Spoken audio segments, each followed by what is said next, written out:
Hello everyone, I am Sneha, lecturer, Department of Physician Assistant, SNS College of Allied Health Science. Today we are going to see about functions of kidney. Kidney நம்ம பாடியில் வந்து எக்ஸ்க்ரீஷன்ற main function பண்ணுது. நம்ம பாடியில் இருக்க excessive waste fluids எல்லாமே remove பண்ணுறது main ஆர்கனே நம்ம கிட்னி தான்.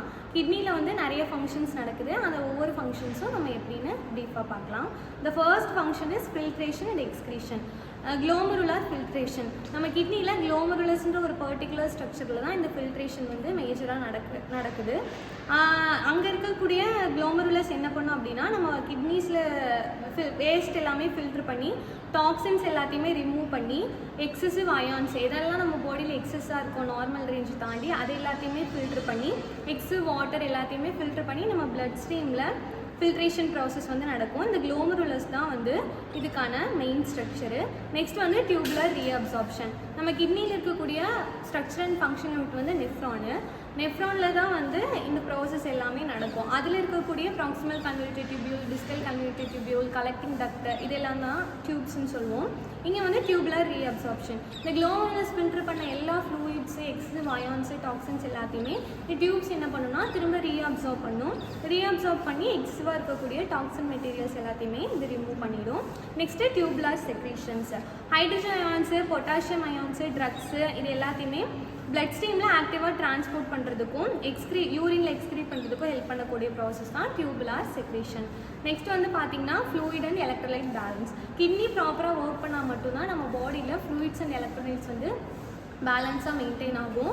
சப்போஸ் கிட்னியில் ஏதாவது டிஸ்ஃபங்க்ஷன் இருக்குது இல்லை ஏதாவது இன்ஜுரி இருக்குது அப்படின்னா கிட்னி வந்து ப்ராப்பராக ஃப்ளூயிட்ஸ் அண்ட் எலக்ட்ரோலைட்ஸை வந்து பேலன்ஸ் பண்ணாது.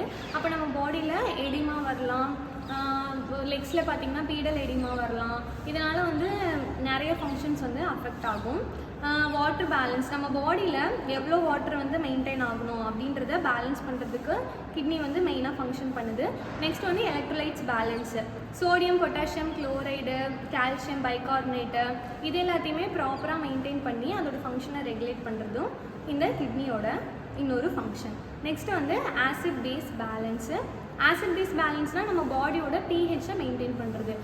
பிஹெச் வந்து அதிகமாகிடுச்சுன்னா அசிட்டிக், ஆல்கலோசிஸ், அசிடோசிஸ் இந்த மாதிரி கண்டிஷன்ஸ் எல்லாம் அதிகமாகிடுச்சினாலோ கம்மியாகிடுச்சினாலோ வரதுக்கான சான்சஸ் இருக்குது. ஸோ நம்ம பிஹெச்சை மெயின்டைன் பண்ணுறது மூலயமா நம்ம பாடியோட அசிடிட்டி லெவலை வந்து மெயின்டைன் பண்ணுது. ரெண்டாவது பைகார்பனேட் அயான்ஸை வந்து ரீஅப்சார்ப்ஷன் பண்ணுறதும் இந்த கிட்னி தான். பைகார்பனேட் அயான்ஸை பேஸ் பண்ணி தான் பிஹெச் வந்து அதிகமாகுதா கம்மியாகுதான்றது வேரி ஆகும். ஸோ ஆசிட் பேஸ் பேலன்ஸும் கிட்னியோட இன்னொரு ஃபங்க்ஷன். நெக்ஸ்ட் வந்து blood pressure regulation. Blood pressure regulation எப்படி மெயின்டைன் ஆகுது அப்படின்னா நம்ம பாடியில் எக்ஸசிவ் வாட்டர் இருக்கும்போது என்ன ஆகும்னா பிளட் ப்ரெஷர் ரைஸ் ஆகும் ஆட்டோமேட்டிக்காக. நம்ம பாடியில் வாட்டர் பேலன்ஸ் மெயின்டைன் ஆனால் மட்டும்தான் பிளட் ப்ரெஷரும் ரெகுலேட் ஆகும்.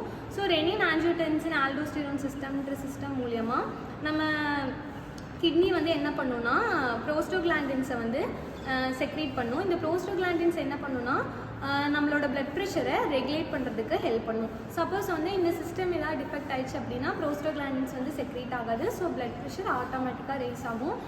க்ரானிக்காக இதே கண்டிஷன் மெயின்டைன் ஆகிட்டே இருக்கும்போது நம்மளுக்கு ஹைப்பர் டென்ஷன் ஒரு டிசீஸ் வரதுக்கான சான்ஸ் இருக்குது. நெக்ஸ்ட்டு பார்த்திங்கன்னா எரித்ரோபோய்சிஸ் ரெகுலேஷன். எரித்ரோபோய்சிஸ் ரெகுலேஷன் அப்படின்னா என்ன அப்படின்னா நம்ம கிட்னிஸ் தான் வந்து எரித்ரோபாய்டின்ற பர்டிகுலர் ப்ரோட்டீனை வந்து ப்ரொடியூஸ் பண்ணும், ஹார்மோனை வந்து ப்ரொடியூஸ் பண்ணும். இந்த ஹார்மோன் என்ன பண்ணும் அப்படின்னா நம்ம red blood cells production, bone மேரோவில் நம்ம ரெட் பிளட் செல்ஸ் வந்து ப்ரொடக்ஷன் ஆகிறதுக்கு ஹெல்ப் பண்ணும். சப்போஸ் இந்த எரித்ரோபோய்டின் வந்து செக்ரீட் ஆகலை, அந்த ஹார்மோன் செக்ரீட் ஆகலை அப்படின்னா நம்ம போன் மேரோவில் ஆர்பிசிஸ் வந்து ப்ரொடியூஸ் ஆகாது. ஸோ நம்ம வந்து அனீமியாவுக்கு போகிறதுக்கான சான்சஸ் நிறைய இருக்குது. நெக்ஸ்ட் வந்து மெட்டபாலிக் வேஸ்ட் எக்ஸ்க்ரீஷன். நம்ம பாடியில் எந்த ஒரு மெட்டபாலிசம் நடந்தாலும் அதுலேருந்து வேஸ்ட் மெட்டீரியல்ஸ் வந்து எக்ஸ்க்ரீட் ஆகும். அதை ப்ராப்பராக எக்ஸ்க்ரீட் பண்ணுறதும் வந்து இந்த கிட்னியோட ஃபங்க்ஷன் தான். நெக்ஸ்ட் வந்து ஹார்மோன் மெட்டபாலிசம்.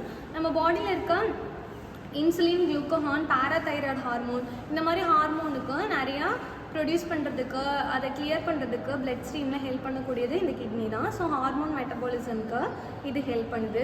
நெக்ஸ்ட் வந்து பார்த்திங்கன்னா டீடாக்சிஃபிகேஷன்னா நம்ம பாடியில் இருக்க டாக்ஸின்ஸ் எல்லாமே ரிமூவ் பண்ணுறதுக்கு ஹெல்ப் பண்ணுது. நம்ம இப்போ ஏதோ ஒரு ட்ரக்ஸ் எடுத்துட்டோம் அப்படின்னா அதுலேருந்து வரக்கூடிய வேஸ்ட் மெட்டீரியல்ஸு, ஃபாரின் சப்ஸ்டன்ஸ் ஏதாவது எடுத்துட்டோம் அப்படின்னாலும் அதில் இருக்கக்கூடிய டாக்ஸின்ஸ் எல்லாமே நம்ம பாடிக்கு எதெல்லாம் ஹார்ம்ஃபுல்லாக இருக்கக்கூடிய காம்பவுண்ட்ஸோ அது எல்லாமே ரிமூவ் பண்ணக்கூடியது இந்த கிட்னியோட மேஜர் ஃபங்க்ஷன். அடுத்து இம்யூன் ஃபங்க்ஷன். இம்யூன் ஃபங்க்ஷன் வந்து சைட்டோகைன்ஸ், கீமோகைன்ஸ் இந்த மாதிரியான சில இம்யூன் மெட்டீரியல்ஸை ப்ரொடியூஸ் பண்ணுறதும் கிட்னி தான்.